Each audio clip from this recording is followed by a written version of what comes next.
Assalamualaikum warahmatullahi wabarakatuh.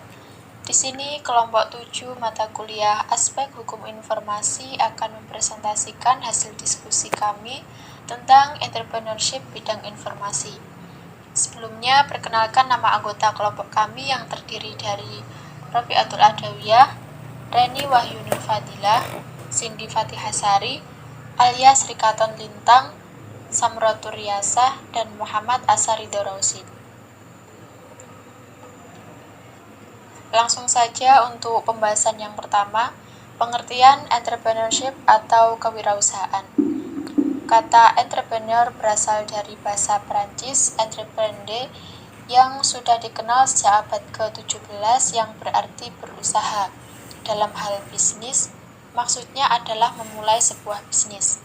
Pengertian entrepreneurship dilihat dari pengembangan konsep-konsep para ahli seperti Carl Dillon yang mendefinisikan kewirausahaan dengan konsep keberanian mengambil resiko dalam ketidakpastian, sedangkan Schumpeter menambah konsep inovasi dalam definisi kewirausahaan. Dalam Instruksi Presiden Republik Indonesia Nomor 4 Tahun 1995 pada tanggal 30 Juni, kewirausahaan atau entrepreneurship adalah semangat, sikap, perilaku, kemampuan seseorang dalam menangani usaha dan atau kegiatan yang mengarah pada upaya mencari, menciptakan, menerapkan cara kerja, teknologi dan produk baru dengan meningkatkan efisiensi dalam rangka memberikan pelayanan yang lebih baik dan atau memperoleh keuntungan yang lebih besar. Impres tersebut menunjukkan pemerintah memiliki kesadaran pentingnya kewirausahaan. Dari pandangan para ahli dan instruksi Presiden Republik Indonesia dapat disimpulkan bahwa entrepreneurship adalah kemampuan dalam berpikir kreatif dan berpikir inovatif yang dijadikan sebagai dasar sumber daya, tenaga penggerak, tujuan siasat, kiat, dan proses dalam menghadapi tantangan dalam usaha. Selanjutnya, tahap-tahap entrepreneurship. Yang pertama, tahap memulai. Dalam tahap ini, seseorang yang berniat untuk melakukan usaha mempersiapkan segala sesuatu yang diperlukan, diawali dengan melihat tantangan atau peluang usaha baru dan dilanjutkan dengan keinginan untuk membuka usaha yang baru. Yang kedua, tahap melaksanakan usaha. Dalam tahap ini, seorang entrepreneurship mengelola berbagai aspek yang terkait dengan usahanya, mencakup aspek-aspek, menjalankan bentuk usaha, pembiayaan, SDM, kepemilikan, pemasaran, yang meliputi bagaimana mengambil resiko dan mengambil keputusan, serta melakukan evaluasi. Dan yang ketiga, tahap pengembangan usaha.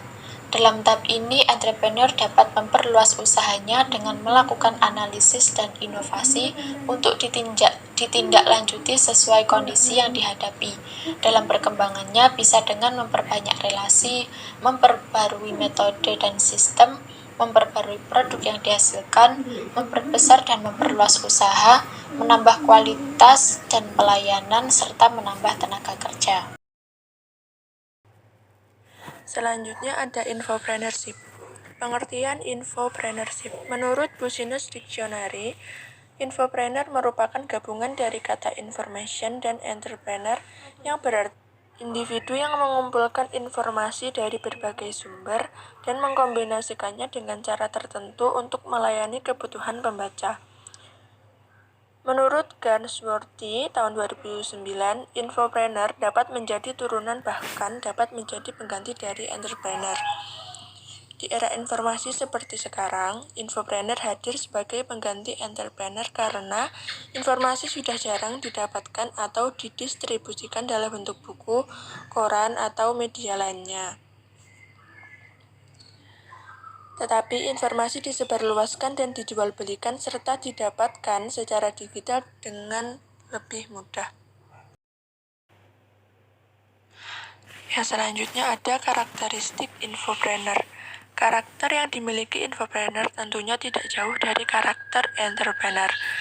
Karakteristiknya yaitu yang pertama, motif berprestasi tinggi.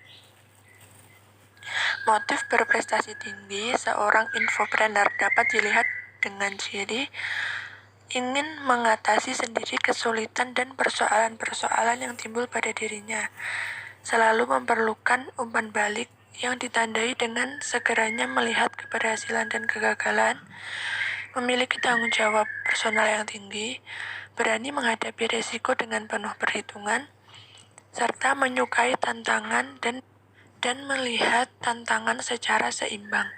Seperti jika tugas yang dikerjakannya sangat ringan, maka wirausaha masih kurang tertantang. Tetapi wirausaha selalu menghindari tantangan yang sulit yang memungkinkan pencapaian keberhasilan yang rendah. Yang kedua ada selalu perspektif. Maksudnya, seorang infopreneur yang selalu perspektif yaitu selalu berpikir optimis dan ke depan, serta selalu berusaha dan dapat memanfaatkan peluang dengan penuh perhitungan yang matang. Yang ketiga, memiliki kreativitas yang tinggi. Dalam kewirausahaan diperlukan ide-ide kreatif agar usaha yang dijalani dapat berkembang. Ide kreatif muncul dengan cara memikirkan hal baru yang berbeda dengan yang lama, sehingga memunculkan inovasi baru dalam kewirausahaan. Kreativitas tidak hanya sebatas menciptakan hal baru, tetapi juga dapat memperbaiki sesuatu yang sudah ada agar lebih baik lagi. Menurut Zimmerer, ada 7 langkah proses berpikir kreatif dalam infopreneurship. Yaitu yang pertama ada tahap persiapan, yang kedua tahap penyelidikan, yang ketiga tahap transformasi, yang keempat tahap penetasan, yang kelima tahap penerangan, yang keenam tahap pengujian, dan yang terakhir tahap implementasi.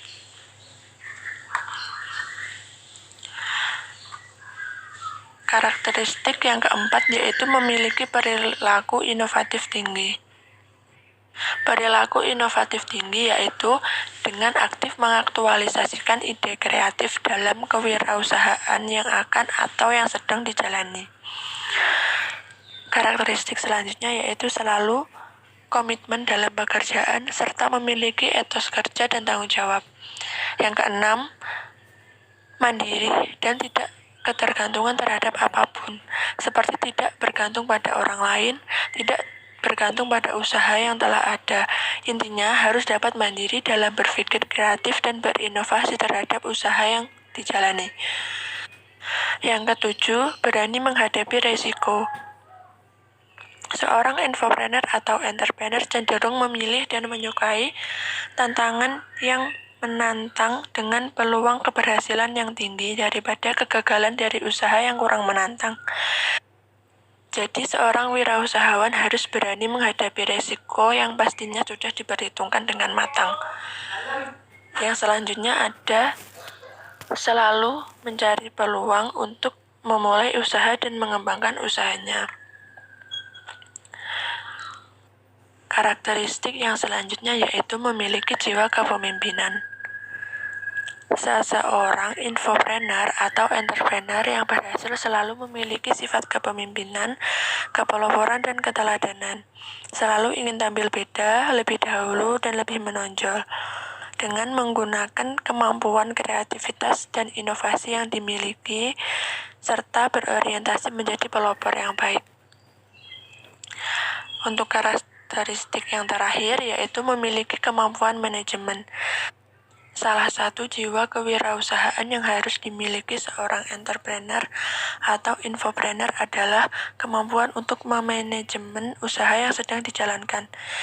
Seorang wirausaha harus memiliki kemampuan perencanaan usaha, mengorganisasikan usaha, memvisualisasikan usaha, mengelola usaha dan sumber daya manusia, mengontrol usaha maupun kemampuan mengintegrasikan operasi perusahaannya agar usaha yang dijalankan dapat berjalan dengan baik.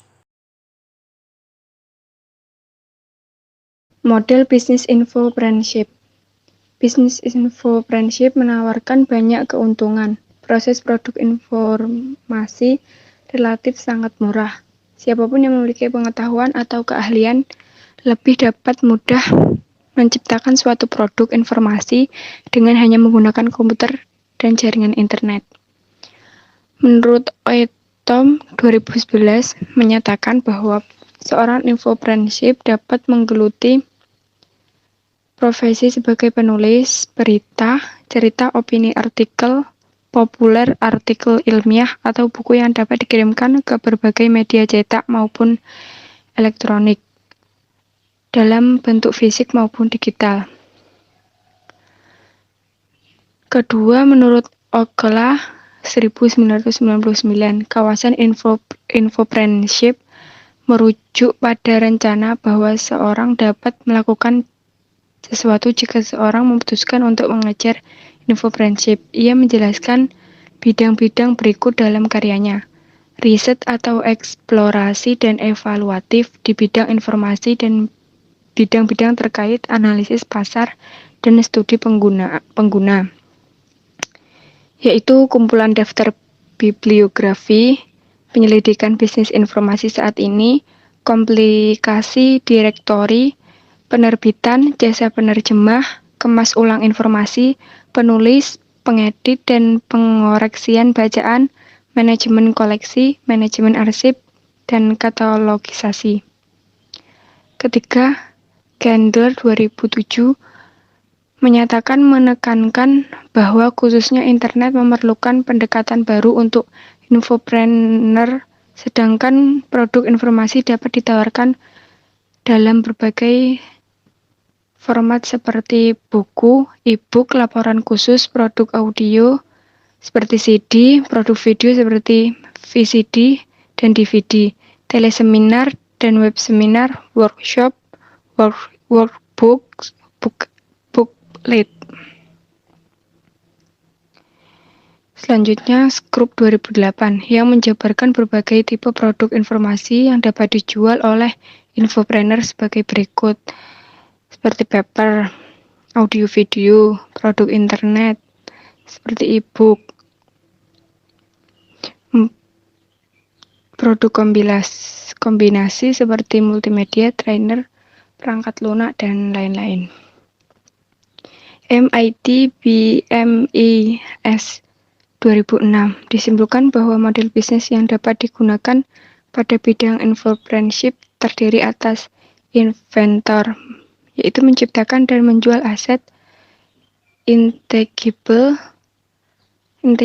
termasuk kepemilikan, ownership seperti paten dan hak cipta. Yang kedua, membeli dan menjual aset intangible seperti paten dan hak cipta. Yang ketiga, intellectual landlord mendapatkan bayaran dari pengguna terbatas aset. Keempat, intellectual property, yaitu mempertemukan antara penjual dan pembeli aset. Yang terakhir, menjual suatu jasa yang disediakan oleh seseorang seperti konsultan, pendidikan, dan hiburan.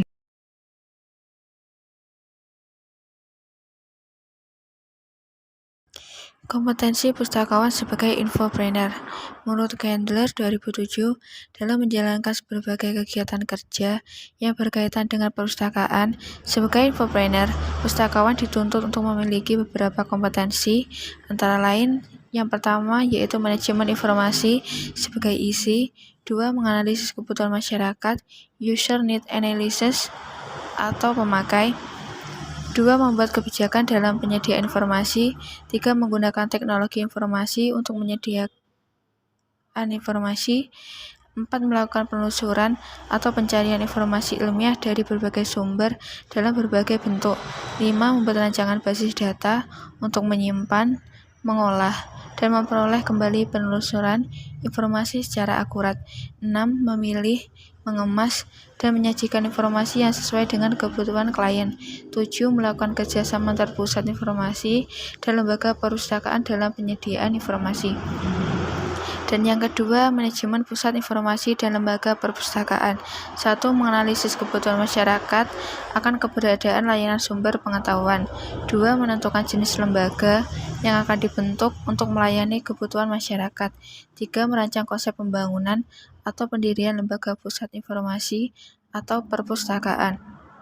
4. Membuat kebijakan pengelolaan sumber dan media informasi, mulai dari pemilihan sumber, pengolahan sumber, dan layanan sumber informasi.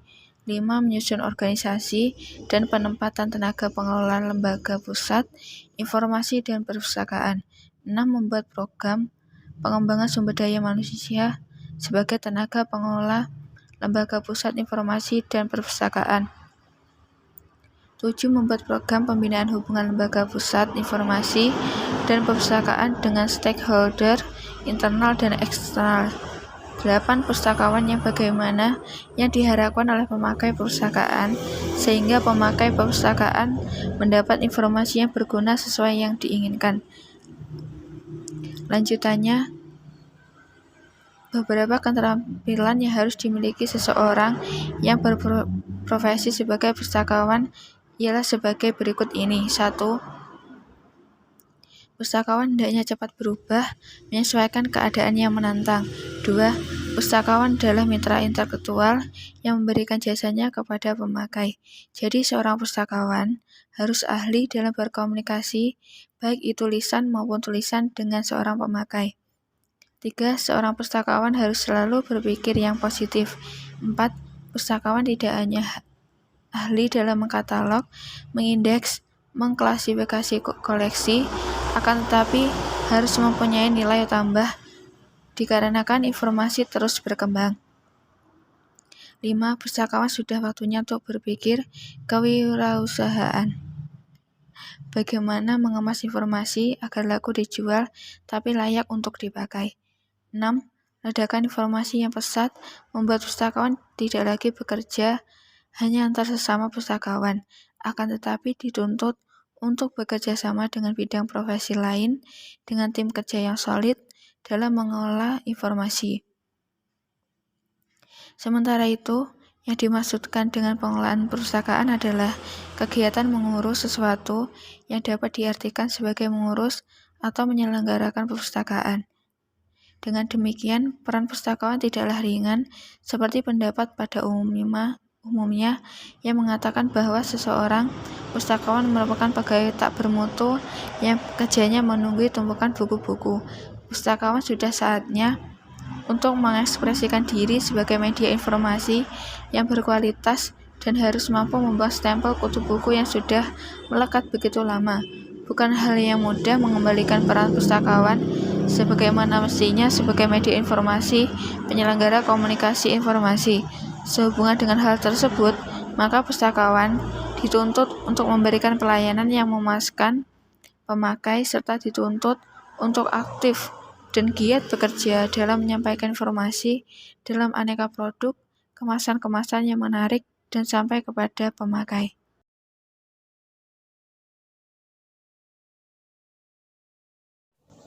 Yang selanjutnya yakni tantangan-tantangan infopreneurship. Yang pertama ialah kekecilan. Kebanyakan usaha perantara informasi kecil, usaha satu orang. Yang kedua, perkotaan sentrisme dan elitisme. Apakah ini berarti bahwa kebanyakan perusahaan perantara informasi dan konsultan informasi terletak di daerah perkotaan? Pasar adalah masalah utama karena komoditas informasi di lingkungan yang berorientasi bisnis bisa dikonsumsi terutama oleh masyarakat melek dan elit yang terutama tinggal di daerah perkotaan, khususnya di negara-negara berkembang. Yang ketiga, temporalitas. Bidang infopreneurship memikul dari perorangan yang tidak bersemangat dengan ide menjadi infopreneur. Jika seseorang memulai bisnis informasi dan gagal, dan seseorang menyerah dan hanya mimpinya menjadi infopreneur dan pasti hanya pergi untuk pekerjaan formal. Karena itu, hal ini mengakibatkan temporalitas lapangan. Poin yang keempat, faktor-faktor interdisipliner. Sebagian besar orang-orang yang berakhir menjadi konsultan dan perantara informasi ditarik dari berbagai profesi dan pekerjaan yang tidak selalu jatuh di bawah disiplin ilmu informasi tradisional, seperti kepustakaan, penerbitan, perdagangan, buku, arsip, dan catatan manajemen, ilmu komunikasi, dan teknologi informasi dan media. Yang kelima, keahlian. Baik perantara dan konsultan adalah difasilitasi pengetahuan yang luas, pengalaman, sikap yang tepat, dan pemaparan yang cukup untuk topik. Dengan demikian, permintaan yang besar untuk ahli pengetahuan dan keterampilan di bidang jasa konsultasi dan perantara informasi diperlukan. Poin yang keenam, mendirikan klinik. Jika profesional lainnya dari disiplin lain yang kita menyamakan diri dengan dapat melakukan sesuatu yang dapat bertahan dalam waktu uji coba, apakah konsultan informasi sulit untuk melakukannya? Jika dokter dapat membuka klinik, maka perantara informasi juga pasti bisa. Poin yang terakhir, yakni pekerjaan paruh waktu atau penuh waktu. Setiap kali klien membutuhkan layanan dari konsultan, ketersediaan mereka diperdebatkan, keterlibatan dalam konsultasi dan perantara jasa paruh waktu pada pasar menciptakan struktur potensi permanen di masa depan. Bahkan berpikir konsultasi dan perantara layanan dapat distrukturisasi secara luas saat ini. Ada suatu kebutuhan yang pasti untuk layanan resmi terstruktur. Infopreneurship pada perpustakawan. Yang pertama, mengembangkan rencana bisnis untuk perpustakaan. Yang kedua, mengembangkan rencana pemasaran jasa perpustakaan. Yang ketiga, menghitung pengembalian investasi untuk perpustakaan dan layanannya. 4. Melaporkan kepada manajemen mengenai usaha perbaikan kualitas secara terus-menerus. Kelima, mengembangkan dan mengelola layanan yang nyaman, mudah diakses, dan efektif. Keenam, mengembangkan produk informasi khusus untuk pemustaka di dalam atau di luar institusi. Yang ketujuh, pangkalan data dokumenterial seperti laporan, panduan teknis atau bahan-bahan yang digunakan untuk proyek khusus. Infopreneurship pada perpustakaan.